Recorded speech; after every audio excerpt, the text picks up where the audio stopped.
Hola, ¿qué tal amigos que nos acompañan el día de hoy en el penúltimo día de la Feria Internacional del Libro aquí en el Estado de México 2020?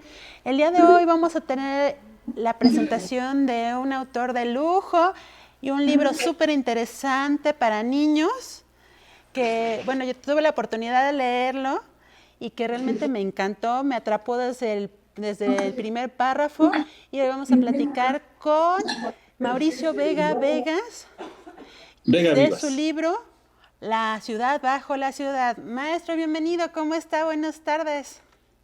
Buenas tardes a la gente que nos va a sintonizar a través de Facebook Live. Pues mucho gusto aquí con ustedes, con Porrúa y desde luego con la Feria Internacional del Libro del Estado de México.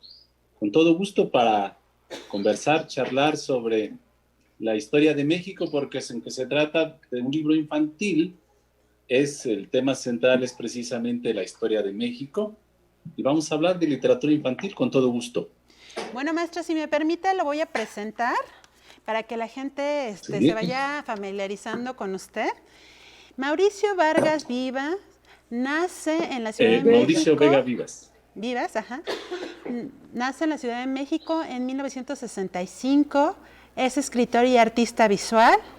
Ha obtenido, entre otras distinciones, el primer lugar en el concurso de cuento con Cazul 2011 de la Casa Universitaria del Libro de la UNAM, con el cuento El pintor de retratos, y el tercer lugar en el segundo concurso de cuento infantil Porrúa, secretaria de Turismo,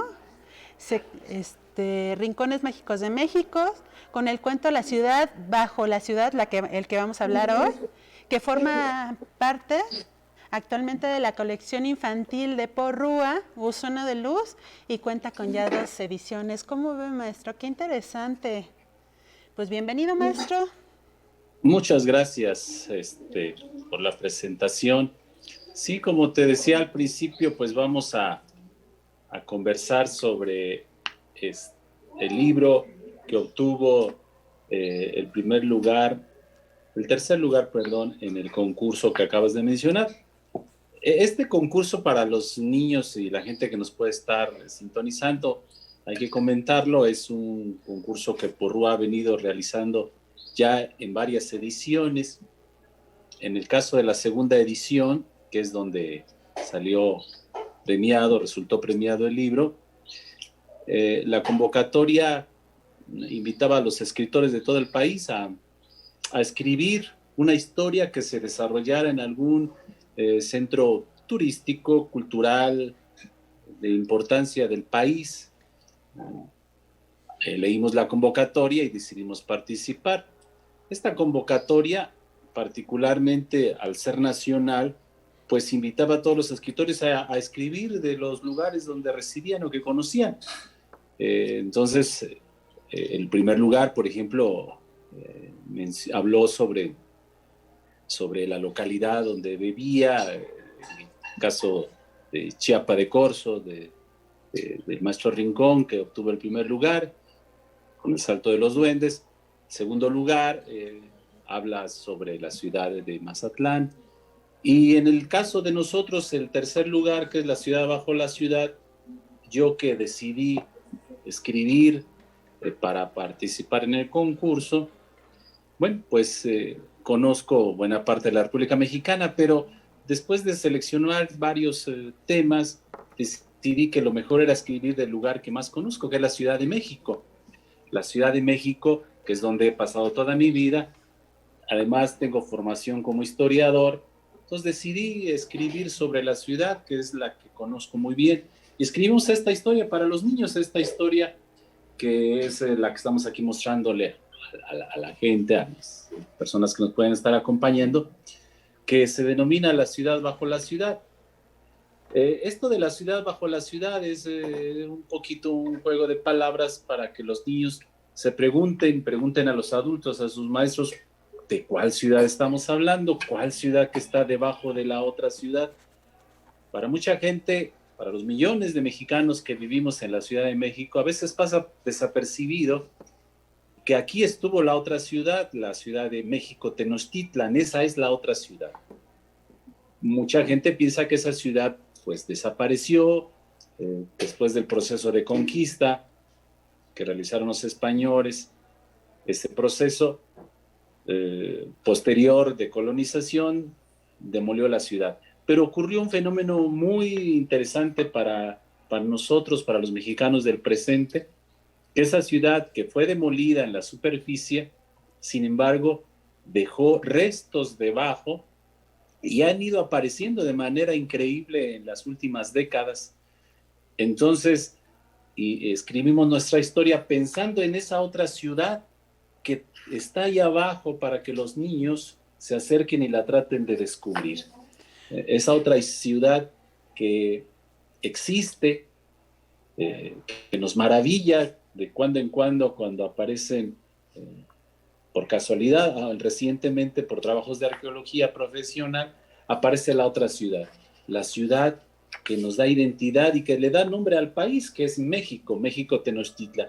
Para mucha gente es la ciudad de Tenochtitlan, pero yo siempre en las presentaciones del libro como historiador le hago ver a la gente que en realidad los auténticos y únicos mexicanos que hubo en estas tierras fueron los mexicas, como nosotros los conocemos, ya hablaremos de eso más adelante, pero el México auténtico era el de la Ciudad de México Tenochtitlan, como la conocieron los españoles, y de lo que más adelante vamos a hablar. Ese es el tema central de La ciudad bajo la ciudad. Una historia que se desarrolla en el subsuelo, donde tres pequeños niños inquietos, intrépidos, van a encontrar los restos de la otra ciudad, de la ciudad perdida, de la vieja ciudad de Tenochtitlan. Así es, maestro. Fíjese que una de las cosas que estuve yo analizando cuando leí el libro es que usualmente la historia se les hace aburrida a los niños por no saber cómo enseñarla o cómo explicársela, pero usted tiene la manera de cómo hacer de que los niños se imaginen a través de estos tres niños, que es Mauricio, Ángel y Horacio. Son niños entre 8 y 13 años, más o menos, maestro. Más o menos, sí, 8, 11 años, sí, que es la edad en la que los ubiqué. Sí. Y maestro, platíquenos un poquito. La idea...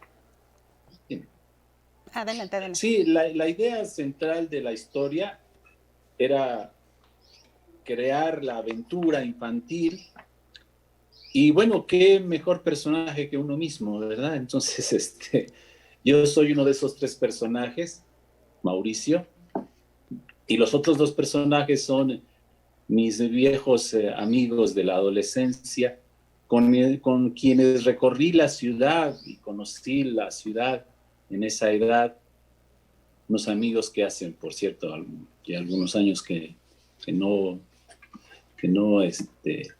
tengo contacto, pero a quienes recuerdo y precisamente los incluí en la historia, o sea que Ángel, Horacio y Mauricio existen, eran así como los personajes del libro, interesados en la historia de la ciudad, recorríamos museos, recorríamos Chapultepec, siempre a pie, en la Ciudad de México de los años 80, sin celulares, sin internet, pero nos gustaba conocerla y aparte de visitar las bibliotecas, las librerías de la época, también nos gustaba ir a los museos.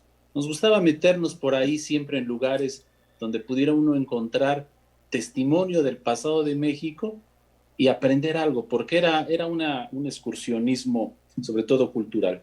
Entonces, por eso en el libro pongo a esos tres niños, más chicos de lo que entonces éramos, pero somos los tres protagonistas de la historia y los tres vamos a encontrar debajo de la Ciudad de México, aquí les muestro a la gente, a los niños, una de las páginas interiores del libro, vamos a encontrar por casualidad un túnel.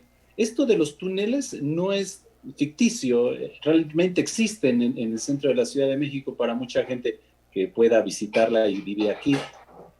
No se pueden visitar estos túneles, mucha gente piensa que son ficticios, no son reales, existen, no están inventariados, pero de cuando en cuando los arqueólogos se encuentran con sitios así abiertos. Aquí en nuestra historia, los tres pequeños van a descender, protegiéndose, van a descender al subsuelo en el centro de la Ciudad de México para encontrar, aquí sí es una ficción, una fantasía, pero los niños seguramente la entenderán como una aventura, van a encontrar los restos de esa Ciudad de México que está abajo y que existe. Ahorita vamos a hablar, cuando hablemos un poco más de historia, esa Ciudad de México existe, y en las conversaciones, en las presentaciones que hemos tenido del libro en las ferias, en las librerías por Rúa, también la gente adulta se interesa porque, aunque es una historia de ficción, el trasfondo es real, que es la historia de nuestro país. Entonces, los sitios que vamos a mencionar en el libro, los datos históricos, los nombres, todos son reales, existen en los testimonios escritos, están incluso plasmados en las paredes de la Ciudad de México, porque hay placas diseminadas en el centro de los sitios importantes que pisaron Hernán Cortés, que pisaron Cuauhtémoc, estos personajes que forman parte de nuestro imaginario histórico, que vemos tan lejanos, pero que se nos revelan a veces a cada paso. No olvidemos que este año y el que sigue, sobre todo el año de 2021, se van a cumplir 500 años de la caída de México Tenochtitlan. El año pasado, en 2019, se cumplieron 500 años de la llegada de los españoles a México Tenochtitlan, no a lo que serían las costas de México, porque hacia 1517 llegaron las primeras expediciones. Es en 1519 cuando Cortés decide incursionar en el territorio que hoy es México y inicia este proceso de conquista y arriba a la ciudad de Tenochtitlan en agosto de 1519. Se van a cumplir 2 años de ese proceso de conquista que duró después de llegar a la ciudad. Hasta 1521 terminará este proceso de invasión, de conquista. Y entonces el año que entra se van a celebrar 500 años. Yo lo escribí mucho pensando en eso, aunque el libro es de hace ya algunos años.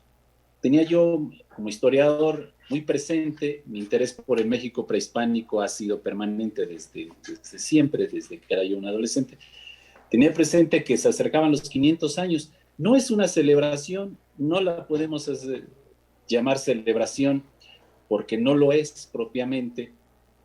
Hoy mismo los herederos de ese pasado, que somos nosotros, pero sobre todo los pueblos indígenas que subsisten en el país, que conservan su lengua, ellos no pueden celebrar, desde luego, un hecho que acabó, que terminó con sus culturas. Muchas culturas que aún hoy sobreviven. En nuestro país se hablan más de 50 lenguas indígenas, así que ese pasado no ha muerto. Mucha gente, muchos, sobre todo gente mestiza, quisiera pensar que ese pasado ya no existe y que solo quedan restos. No es así. Es un pasado vivo, que suene contradictorio. Y bueno, en el libro lo que queremos hacer es recoger los hechos históricos de una manera amena, distinta. Aquí tenemos a Hernán Cortés en la famosa Noche Triste. Aquí vamos a mostrarlo a la gente. Ahorita hablaremos sobre este suceso que ya no llamamos Noche Triste. Incluso hace unas semanas, en conmemoración de estos 500 años, ahí queremos creer que es el auténtico Ahuehuete, donde Hernán Cortés se sentó a llorar su derrota o a lamentarse de su derrota. Se puso una placa a instancias de la delegación, me parece que de Azcapotzalco, una placa sobre la reja que bordea el viejo Ahuehuete, uno de los 2 ahuehuetes que tradicionalmente se consideran el árbol donde Hernán Cortés lloró su derrota. Se colocó una placa y ya en la placa que se colocó hace unas semanas ya no se menciona el suceso como la Noche Triste, sino como la noche de la victoria. Y yo también, a lo largo de ya 3 años, casi 4 años de participar en presentaciones de libro, en escuelas, en foros, en librerías, algo hemos influido, creo, en eso, porque hemos insistido desde nuestra posición de escritores y de historiadores también, que no se trata de una noche triste, sino de la noche de la victoria del pueblo mexica y la tradición literaria, historiográfica, ahorita explicaremos qué es eso, la tradición que ha traído hasta nosotros el nombrar ese suceso como la noche triste, es en realidad de origen español, proviene del pueblo conquistador, de la nación española. Y creo que haciendo honor a quienes defendieron su ciudad, a quienes defendieron su cultura, debe llamarse y cambiarse los términos, y ya no noche triste, sino la noche de la victoria mexica. Ese suceso se celebró este año. Hay 3 sucesos muy importantes. En 1519, la llegada de Cortés a México Tenochtitlan, después de recorrer el centro del país. Moctezuma lo recibe, lo hospeda hasta unos meses, ahorita podemos conversar sobre eso. Y finalmente, después de los sucesos que ocurrirán durante esos meses de permanencia, de hospedaje que le da Moctezuma a Cortés, finalmente tienen que salir huyendo de la ciudad en 1520. Estuvieron más de 6 meses desde 1519, más o menos desde agosto de 1519 hasta julio del año siguiente, en la ciudad de Tenochtitlan, hospedados, tratando ya de regir la ciudad, pero los sucesos que se presentan obligan a la rebelión de los mexicas y ocurre la expulsión. Es precisamente cuando ocurre este suceso de la noche triste, que es la derrota, en la huida. Los españoles saliendo de la ciudad de otra manera habrían perecido. Son sucesos que uno como historiador a veces no quisiera comentar como los hechos que pudieron suceder, porque no hay suposiciones, solo hay hechos en la historia, pero a veces es una práctica inevitable el querer deducir qué hubiera pasado si ocurrieran otros hechos distintos. Entonces, en el caso de la noche triste, los españoles, aquí le muestro a los niños la imagen, son unos turistas que están precisamente en la calle de Tacuba, donde ocurrieron estos hechos de la huida, deciden huir o de otra forma perecerían, la conquista hubiera tomado otro rumbo, seguramente, en 1520, huyen y van a volver casi un año después, 11 meses después, van a volver armados, reforzados, con aliados indígenas, que ese es uno de los sucesos que a veces nos conmueve un poco, el pensar que aliados indígenas participaron en la conquista, pero hay razones históricas que mucha gente no conoce y consuman la independencia, la conquista, perdón, consuman la conquista de México. Fíjese que eso es muy interesante, maestro, hablando de por qué los pueblos que estaban alrededor de Tenochtitlan apoyan a los españoles. Y bueno, una pregunta, maestro. Cuéntanos qué tan importante es enseñar bien y hacer que los niños se apasionen por la historia. Usted como historiador, a ver, platíquenos un poquito. En las últimas décadas se ha querido cambiar el punto de vista en la enseñanza. Soy profesor de primaria, y se ha insistido mucho en el cambio, digamos, de paradigma, como lo llaman, es decir, la forma en que queremos ver la educación.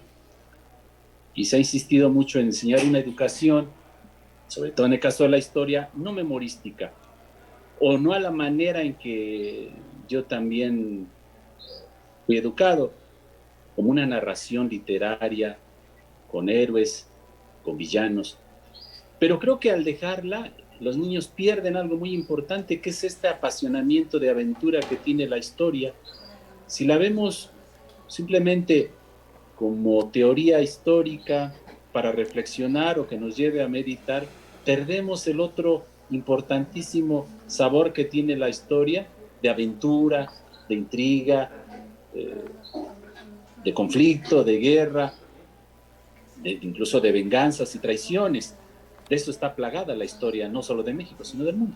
Entonces es muy interesante que los niños recuperen eso. Por eso la idea de escribir una historia con hechos reales en la que participan los niños, pero a manera de aventura. Como a mí me gusta la historia, mucho de lo que yo he buscado y he aprendido como historiador ha sido un poco ahí como hurgando donde uno no debe, diríamos a los niños, metiendo la cabeza para averiguar incluso datos hasta personales o íntimos, hasta donde es posible averiguar de los personajes.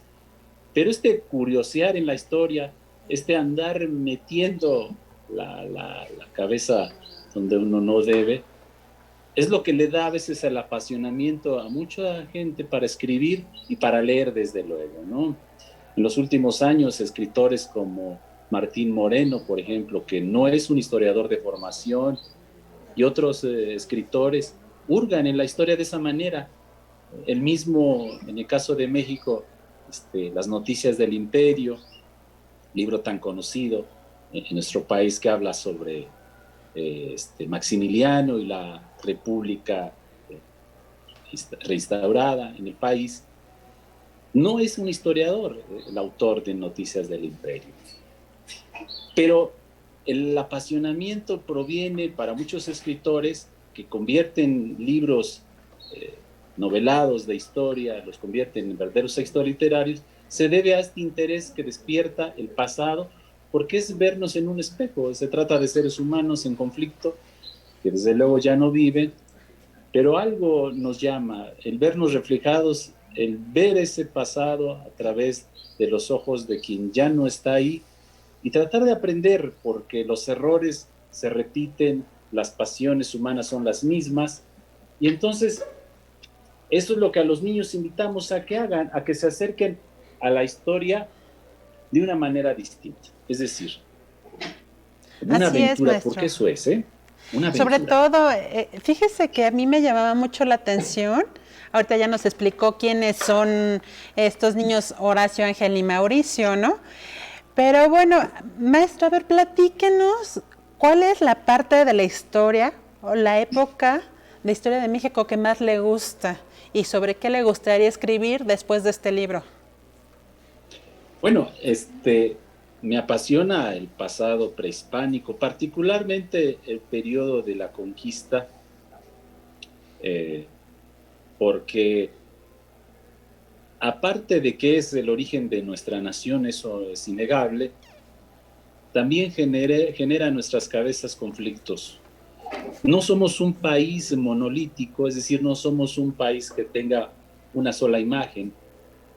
El mestizaje, que se presentó de manera incluso obligada para los indígenas, las mujeres indígenas de nuestro país, ha hecho que existan Méxicos muy distintos, y lo podemos ver incluso geográficamente, aparte también de nuestras características físicas. El norte de nuestro país es un norte casi sin mestizaje. El centro del país es donde se concentra la mayor fuerza del mestizaje, y un sur del país que sufrió y que hasta el presente todavía ese proceso de mestizaje no se ha producido del todo. Entonces tenemos varios rostros del México. Entonces por eso mi interés por el México prehispánico y de este proceso de conquista, porque lo he afirmado y lo digo aquí otra vez como historiador, ese proceso no ha terminado. Ese proceso de conquista aún no concluye. Es increíble lo que puedo yo estar diciendo, pero en mi opinión la conquista no ha terminado. Es un proceso tan largo. La gente habla, y yo mismo hablo en el libro, de los hechos concretos que llevaron a la caída de México Tenochtitlan, pero es un proceso que no ha concluido y que nosotros estamos obligados de alguna manera ya a frenar como mexicanos modernos. Y parece increíble que hablemos de que un proceso que ocurrió hace 500 años no haya concluido, pero así es, no ha concluido. Ahora, de tu pregunta que me dices, que de qué me gustaría escribir sobre la historia de México, mira, me interesa mucho también la historia del arte de nuestro país.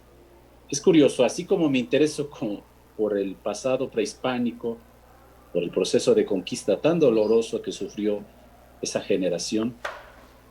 Me interesa también, curiosamente, el arte colonial. O sea, de hecho, estaba yo preparando una historia ahora en el México colonial.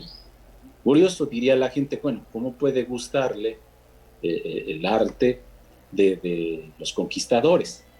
Lo que pasa es que aquí hay que marcar cierta distancia. Los sucesos del pasado no pueden servir para que uno tenga posiciones políticas. En mi opinión, los sucesos del pasado no son, o no deben ser bandera. Que se usen, bueno, eso es inevitable, pero los sucesos del pasado están ahí, los personajes, los héroes, ya están más que muertos.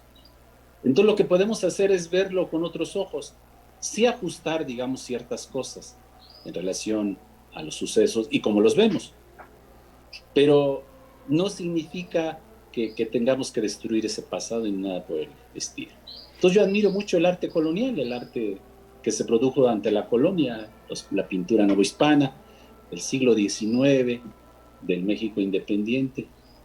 Y entonces por ahí escribimos una novela que anda circulando en internet sobre el México de principios del siglo XX, la época postrevolucionaria, donde otra vez con una historia de ficción, por ahí de un licántropo, por si la gente le interesa, nos puede buscar por ahí, hablamos de el México de 1920 concretamente.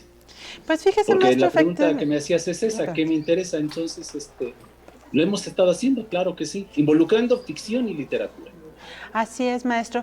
Fíjese que tocó algo muy interesante, que no podemos juzgar con los ojos actuales o con la mentalidad actual lo que pensaban o pasaban los actores en ese tiempo. Y hay que, digamos, que plantearnos en los usos y costumbres en las cuales seguían sus vidas estas personas, más que nada, ¿no? Yo creo que es una de las cosas que tenemos que tener en cuenta cuando analizamos historia. Sí, de hecho sí, el maestro Daniel Cosío Villegas, un historiador muy connotado mexicano de mediados del siglo XX, decía que los historiadores no debemos regañar a los personajes del pasado. O sea, no nos podemos erigir como historiadores en jueces para juzgar desde una cómoda situación, desde un escritorio, sentados cómodamente el pasado, y de un plumazo borrar episodios de la historia, que sí ocurre, o modificar los hechos, o darles un sesgo, es decir, una visión distinta, que haga que los sucesos aparezcan ante los ojos del presente de otra manera. Porque hay algo que tomar en cuenta, hay algo que hay que tomar en cuenta y que es muy importante. ¿Cómo tenemos conocimiento del pasado? Es decir, el pasado está ahí en ruinas, pero si no hay un relato literario escrito de ese pasado que produce el historiador, después de una investigación general, deseamos que sea una investigación seria, este pasado no existe. Entonces tenemos posturas hoy en el presente de gente que puede argumentar que el pasado no existió, pero precisamente por eso existen libros. Aquí vamos a mostrar, ya hablando de historia, sin salirnos del tema, puesto que es parte de... Existen los libros de historia que nos dan testimonio del pasado, y es a través de ellos como podemos hurgar, meter las narices en los sucesos del pasado, en la vida de aquellos hombres, gracias a los historiadores. Siempre en las presentaciones les digo a la gente, miren, nosotros para los niños elaboramos una historia así, sencilla, accesible, con la idea de introducirlos en el conocimiento histórico, con hechos reales, ahorita vamos a mencionarlo, con datos reales. Pero los libros de historia son así, para un historiador, así son los libros de historia. No, pero aquí en mis manos como tengo la historia. Como lo maneja, ¿no, maestro? ¿Mande? Como lo maneja, no se le puede presentar a un niño un libro tan complejo para un historiador como su libro, que está mágico, es algo mágico, son palabras y son el lenguaje que se debe utilizar para los niños y que los niños se emocionen y se enamoren de la historia como usted lo está haciendo. Así es.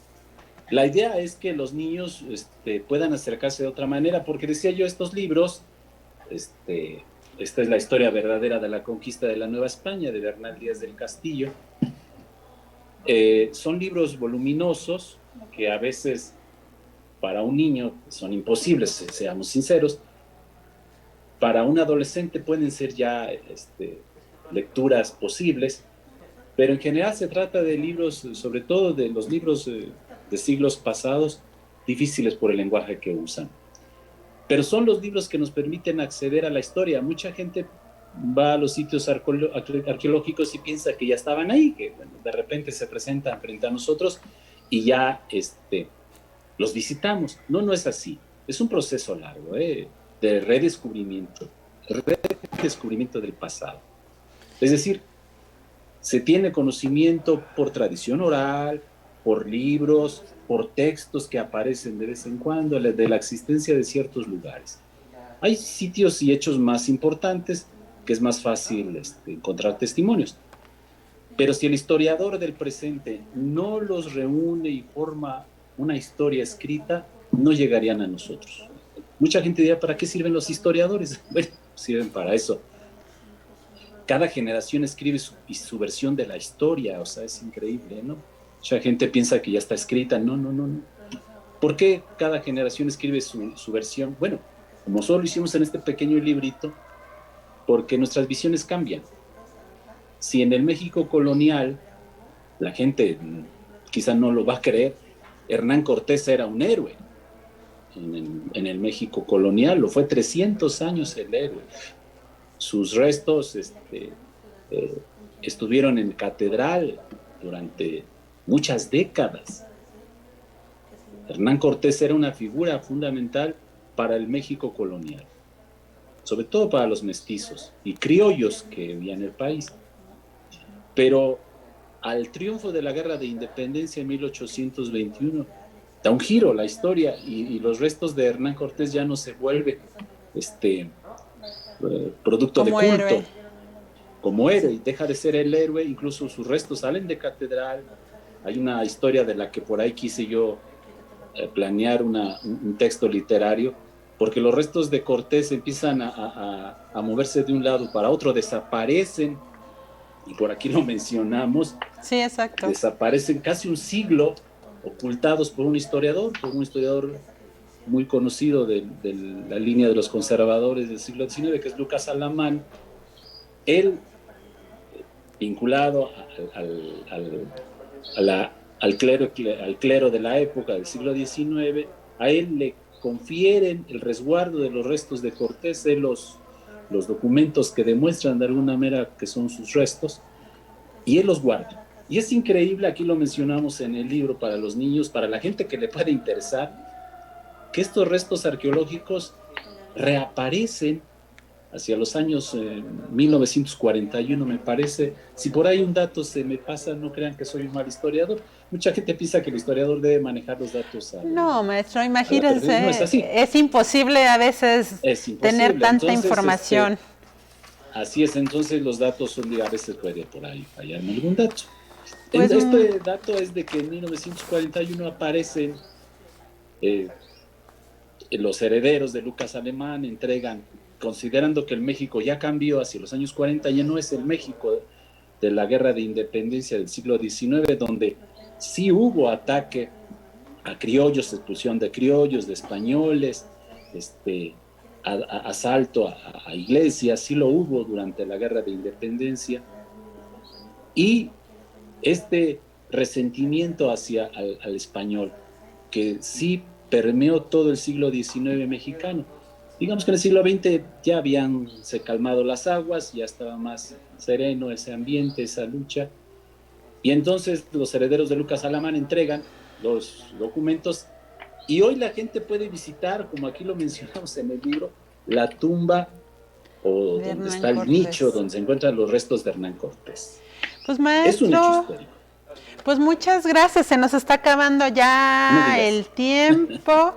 Algo que quisiera decirnos unas cuantas palabras para que pues lo sigamos en redes sociales, dónde conseguimos su libro, dónde lo podemos seguir, maestro. Algo que nos deje para que los niños se sigan emocionando con la historia, con sus libros. Pues claro que sí, con mucho gusto. La Ciudad Bajo la Ciudad tiene su página en Facebook, la pueden encontrar así como La Ciudad Bajo la Ciudad en Facebook. En redes sociales estamos en Instagram también, como Mauricio Vega. También estamos en YouTube, hay videos, como me decías al principio, ya no pudimos conversar, se nos fue el tiempo rápido. Hay videos sobre La Ciudad Bajo la Ciudad y de otros libros que hemos escrito. Y la invitación a que los niños lean acérquense a este libro. Los adultos lo pueden leer también, ¿eh? Es un libro que contiene datos reales y que trata de aportar al final el dato que en los últimos años se ha vuelto un dato muy relevante, que es la aparición del Tlaltecutli, este monolito espectacular que se exhibe en el Museo del Templo Mayor, que junto a la Coyolxauhqui y la Piedra del Sol son los 3 grandes monolitos. Entonces, invitar a la gente a que se acerque, que vaya al Museo del Templo Mayor, a lo que fue en México Tenochtitlan, lo que nos queda ahí. Pues maestro, pues muchísimas gracias, fue un gusto, un placer escucharlo. Y pues bueno, invitamos aquí a nuestros queridos amigos que nos están viendo, que no se pierdan las demás transmisiones de FILEM. Mañana es el último día. Le agradecemos al maestro Mauricio, fue una plática súper interesante. Y recuerden que leer los va a llevar más lejos. Nos vemos hasta la próxima. Bye. Hasta luego, gracias. Gracias, maestro. Bye. Tu amigo Mauricio se despide. Gracias. Gracias, maestro. Hasta luego.